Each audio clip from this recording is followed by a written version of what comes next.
What's up, guys? My name's Alex. I'm from JunkieMonkeys.com, and we're here with Rami, and we're here to talk about Nuclear Throne. So, what is Nuclear Throne? Nuclear Throne is a top-down action game. It's procedurally generated, so every time you play a new world, you play new enemies, new mutations. It's a game in which you try to get to the Nuclear Throne, which is a pretty hard thing. It's a very hard game. It's punishing. It wants you to die a lot. And we really feel that that's sort of the way a game like this should be made. You know, make it really bad, make it really, really rough at the start, so that you can really get better and feel good about, progressing. So it's been a really fun project to work on. All right, cool. I was playing this game the other day, and you said I'd start off with all the crappiest weapons. So how many weapons are in the game? At this point, we have like 60 plus, but we're still working on it. So we do. The game is out on PC, Mac, and Linux in Steam Early Access right now. We update it every single week. So we're adding new weapons, new enemies, new characters, new levels, new worlds, new everything really. At this point we have 60 plus weapons ranging from the screwdriver to an ion cannon and a nuke launcher, so we have all sorts of things in there. It's really fun to figure out which weapon is good for which situation, and some are just bad for every situation. Just make a big boom, and we like that. Alright, so it has this really like retro style. Is there any like hidden paths like right here maybe if you hit the wall or something? I mean, the retro style for us is really about the game being honest. Pixels are really honest, and a lot of shooters nowadays don't even make bullets anymore. The bullets don't actually exist. When you shoot, it checks whether you hit or not. We wanted a game about slow projectiles that you can actually walk around, that you can dodge. Make a game that's really focused on the player itself instead of like trying to get cover or whatever.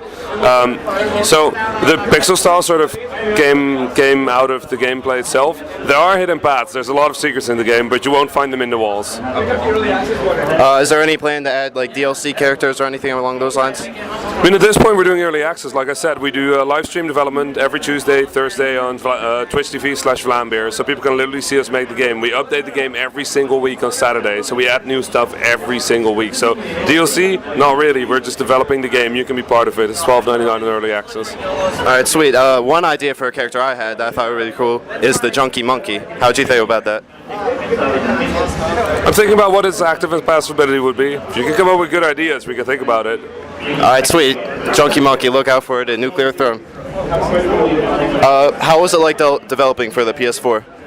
That was actually really fun. So we're using a piece of middleware called GameMaker, and GameMaker is relatively powerful, but it also exports to PlayStation 4. And there's this myth that when you make a game and you want to port it to PlayStation 4, you just hit the button, change to PlayStation 4, and hit the button again, and it's done. That's normally not true. This time it was like 90% done when we did it, which is really surprising because normally you get like 1,700 errors. Like, oh well, no, there's no mouse in this PlayStation 4. Fix all your mouse references. And this time it sort of worked. There was a lot of slowdown. The controls didn't work perfectly right, so it took us 3 or 4 weeks to get it running on PlayStation 4. But as soon as it did, now we can just build it every week and have it updated. So it's been really pleasant. Alright, cool. Do you have like a goal for the full game to actually be released?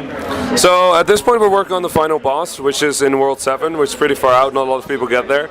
But as soon as that's done, we want to add like sort of the meta game, like everything around the sort of core loop of the game. And as soon as we have all that, we're going to launch. So we're probably going to be done by October, but if we don't make October, there's going to be a lot of AAA releases in like October, December, right?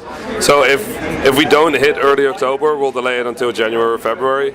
But we're making this with the community, so we're just kind of seeing when they think it's done, when we think it's done, and when we get there, we'll release it. So I don't know. Alright, sweet. Make sure you check out Nuclear Throne.